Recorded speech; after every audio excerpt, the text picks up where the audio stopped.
నమస్తే అండి అందరికీ. ఈరోజు వీడియోలో చీలపొట్టు లేదా రొయ్య పొట్టు ఫ్రై గురించి చూద్దామండి. మీరు వీడియోలో చూస్తున్నారు కదా, అలా ఉంటుందండి. ఈ రొయ్య పొట్టులో కొంచెం పసుపు, కొంచెం కళ్ళుప్పు వేసేసండి 4-5 సార్లు శుభ్రంగా కడుక్కోవాలండి. ఇప్పుడు కడిగేసిన రొయ్య పొట్టులో కొంచెం సాల్ట్, ఒక 1/2 టీ స్పూన్ పసుపు వేయాలి. తర్వాత 1 టీ స్పూన్ కారం వేయాలండి. శుభ్రంగా మిక్స్ చేసేసుకోవాలి. మిక్స్ చేసేసుకుని ఒక పక్కన పెట్టుకోవాలండి. దీన్ని 3 ఆనియన్లను తీసుకోవాలండి. ముక్కలుగా కట్ చేసుకోవాలి 3 ఆనియన్లని. తర్వాత 1 స్పూన్ జీలకర్ర వేయాలండి. తర్వాత 1 స్పూన్ ధనియాలు వేయాలి. చిన్న అల్లం ముక్కని ముక్కలుగా చేసుకుని వేయాలండి.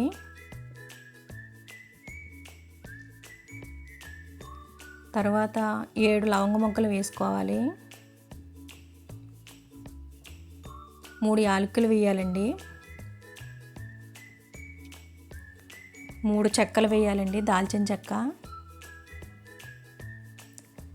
7-8 వెల్లుల్లి రేకలు వేయాలండి. తర్వాత ఇవి మిక్సీలో గ్రైండ్ చేసేసుకోవాలండి, పేస్ట్ చేసేసుకోవాలి, బరకగా ఆడుకోవాలండి.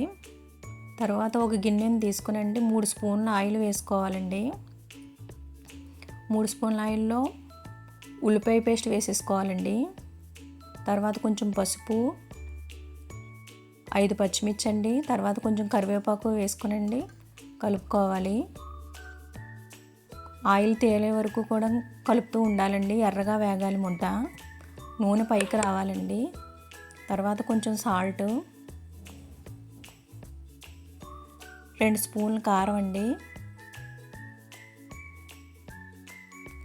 వేసేసి మిక్స్ చేసేసుకోవాలండి. ఇదంతా స్లో ఫ్లేమ్లో పెట్టుకుని చేయాలి. ఈ మొత్తం ప్రాసెస్ అంతా సిమ్లో పెట్టుకునే చేయాలండి, లేకపోతే అడుగంటేస్తుంది. కలుపుతూ ఉండాలి, బాగా వేగాలండి ఎర్రగాను. తర్వాత ఈ చీలపొట్టుని ఇందులోకి ట్రాన్స్ఫర్ చేసేసుకోవాలండి, ఉల్లిపాయ ముద్దలోకి. అందులో వాటర్ ఎగిరిపోయేంత వరకు కలుపుతూ ఉండాలండి. బాగా డ్రైగా అయిపోవాలండి.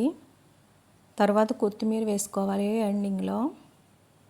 మా గోదావరి సైడ్ ఇది చాలా ఫేమస్ అండి. దొరికితే ఒకసారి ట్రై చేసి చూడండి, చాలా బాగుంటుంది. టేస్ట్ చాలా స్పైసీగా బాగుంటుందండి. Thank you for watching this video అండి.